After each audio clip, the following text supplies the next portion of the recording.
MA pass, বাবা নেই, আছে প্রেমিকা, সে আর 2 মাস দেখবে, তারপর নদীর এপার থেকে ওপারে গিয়ে বলবে, রূপম আজ চলি, তোমাকে মনে থাকবে চিরকাল। রূপমকে একটা চাকরি দিই, যে কোনো কাজ, পিয়নের কাজ হলেও চলবে। তমাল বাবু ফোন তুললেন। ফোনের অন্য প্রান্তে যারা কথা বলে তাদের যেহেতু দেখা যায় না, সুতরাং তারা দূরীয়। তমাল বাবু মামাকে বললেন, রূপমের একটা চাকরি দরকার। মামা বললেন কাকাকে, কাকা বললেন জ্যাঠাকে, জ্যাঠা বললেন বাতাসকে। মানুষ জানলে একরকম, কিন্তু বাতাস জানলে আরেক রকম। বাতাস জানলে সে বলবে দক্ষিণের অরণ্যকে, অরণ্য বলবে আগুনকে, আগুন বলবে আলিমুদ্দিন স্ট্রিটে, আলিমুদ্দিন ছুটল নদীর কলার দিকে, নদী এসে পড়ল পাহাড়ে। উপকূলে আসমুদ্র হিমাচল বলে উঠল, রূপমকে একটা চাকরি দাও, এমএ পাস করে বসে আছে। কয়েক মাস বাদের ঘটনা। আমি বাড়ি ফিরলাম সন্ধ্যাবেলা। গলির মোড়ে 7-8 জনের জটলা দেখে থমকে দাঁড়ালাম।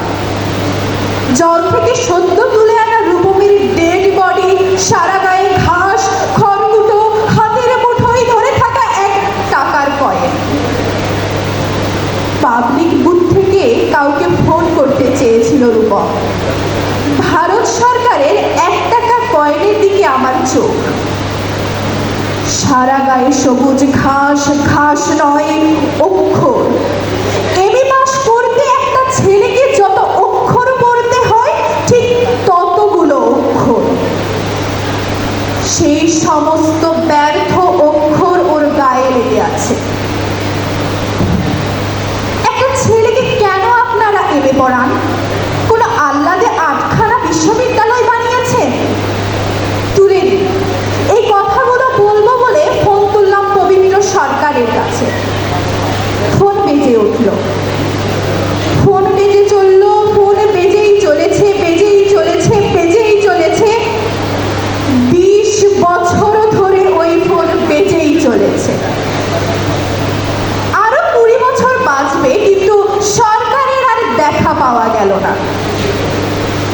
বাতাস বলছে অরণ্যকে, অরণ্য বলছে নদীর দিকে, নদীর উপকূল থেকে আছড়ে পড়ে বলল, রূপমকে একটা চাকরি দিই। কে রূপম?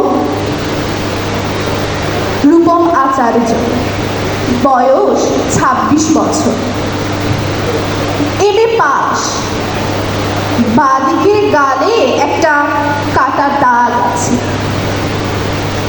এই শত শত রূপম রাস্তায় বসে আছে শুধুমাত্র একটা চাকরির জন্য।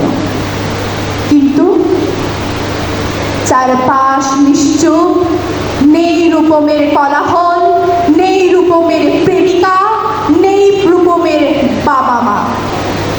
শুধু একদিকে পড়ে রয়েছে কিছু ব্যর্থ অক্ষর। এমএ পাস করতে ঠিক যতগুলো দুর্বোধ্য অক্ষর প্রয়োজন, ঠিক ততগুলো অক্ষর। ধন্যবাদ।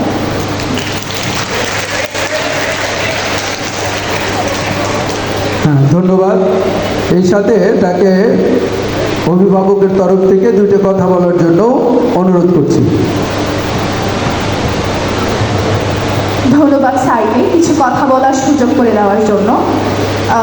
আবারও কিছু কথা বলতে চলে আসলাম। স্যার একটু কি সামনে